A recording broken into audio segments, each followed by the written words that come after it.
9 jenis roh manusia. Menurut ilmu batin pada diri manusia terdapat 9 jenis roh. Masing-masing roh mempunyai fungsi sendiri-sendiri. Ke-9 macam roh yang ada pada manusia itu adalah sebagai berikut. 1. Roh Idofi, roh Ilofi. Adalah roh yang sangat utama bagi manusia. Roh Idofi juga disebut johar awal suci, karena roh inilah maka manusia dapat hidup. Bila roh tersebut keluar dari raga, maka manusia yang bersangkutan akan mati. Roh ini sering disebut nyawa. Roh Idofi merupakan sumber dari roh-roh lainnya pun akan turut serta. Tetapi sebaliknya kalau salah satu roh yang keluar dari raga, maka roh Idofi tetap akan tinggal di dalam jasad. Dan manusia itu tetap hidup. Bagi mereka yang sudah sampai pada irodat Allah atau kebatinan tinggi, tentu akan bisa menjumpai roh ini dengan penglihatannya. Dan wujudnya mirip diri sendiri, baik rupa maupun suara serta segala sesuatunya. Bagai berdiri di depan cermin. Meskipun roh-roh yang lain juga demikian, tetapi kita dapat membedakannya dengan roh yang satu ini. Alamnya roh Idofi berupa nur terang benderang dan rasanya sejuk tenteram, bukan dingin. Tentu saja kita dapat menjumpainya bila sudah mencapai tingkat insan kamil. 2. Roh Rabbani. Roh yang dikuasai dan diperintah oleh roh Idofi. Alamnya roh ini ada dalam cahaya kuning diam tak bergerak. Bila kita berhasil menjumpainya, maka kita tak mempunyai kehendak apa-apa. Hati pun terasa tenteram. Tubuh tak merasakan apa-apa. 3. Roh Rohani. Roh ini pun juga dikuasai oleh roh Idofi. Karena adanya roh rohani ini, maka manusia memiliki kehendak dua rupa. Kadang-kadang suka sesuatu, tetapi di lain waktu ia tak menyukainya. Roh ini mempengaruhi perbuatan baik dan perbuatan buruk. Roh inilah yang menepati pada 4 jenis nafsu, yaitu nafsu luwamah, aluwamah, nafsu amarah, nafsu supiyah, nafsu mulamah, mutmainah. Kalau manusia ditinggalkan oleh roh rohani ini, maka manusia itu tidak mempunyai nafsu lagi, sebab semua nafsu manusia itu roh rohani yang mengendalikannya. Maka, kalau manusia sudah bisa mengendalikan roh rohani ini dengan baik, ia akan hidup dalam kemuliaan. Roh rohani ini sifatnya selalu mengikuti penglihatan yang melihat. Di mana pandangan kita tempatkan, di situ roh rohani berada. Sebelum kita dapat menjumpainya, terlebih dulu kita akan melihat bermacam-macam cahaya bagai kunang-kunang. Setelah cahaya-cahaya ini menghilang, barulah muncul roh rohani itu. 4. Roh Nurani.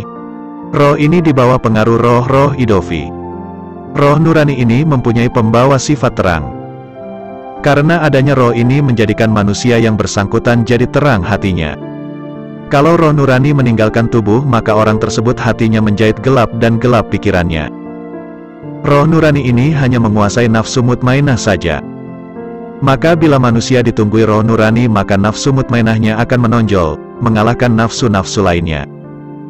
Hati orang itu jadi tenteram, perilakunya pun baik dan terpuji.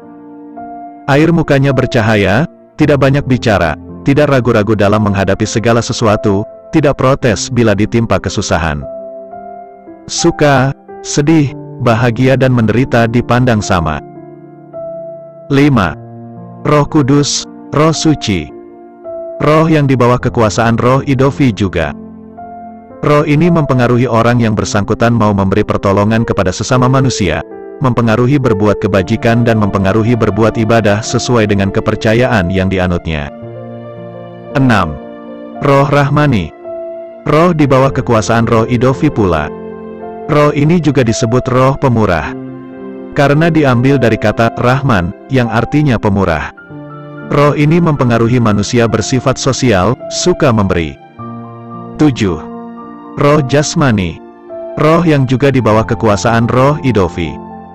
Roh ini menguasai seluruh darah dan urat saraf manusia. Karena adanya roh jasmani ini, maka manusia dapat merasakan adanya rasa sakit, lesu, lelah, segar dan lain-lainnya. Bila roh ini keluar dari tubuh, maka ditusuk jarum pun tubuh tidak terasa sakit.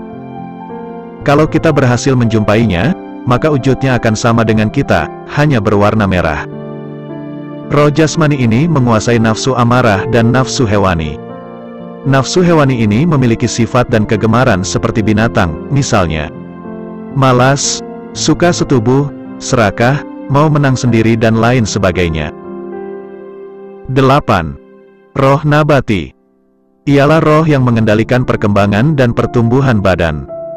Roh ini juga di bawah kekuasaan roh idofi. 9. Roh rewani. Ialah roh yang menjaga raga kita. Bila roh rewani keluar dari tubuh, maka orang yang bersangkutan akan tidur. Bila masuk ke tubuh, orang akan terjaga. Bila orang tidur bermimpi dengan arwah seseorang, maka roh rewani dari orang bermimpi itulah yang menjumpainya.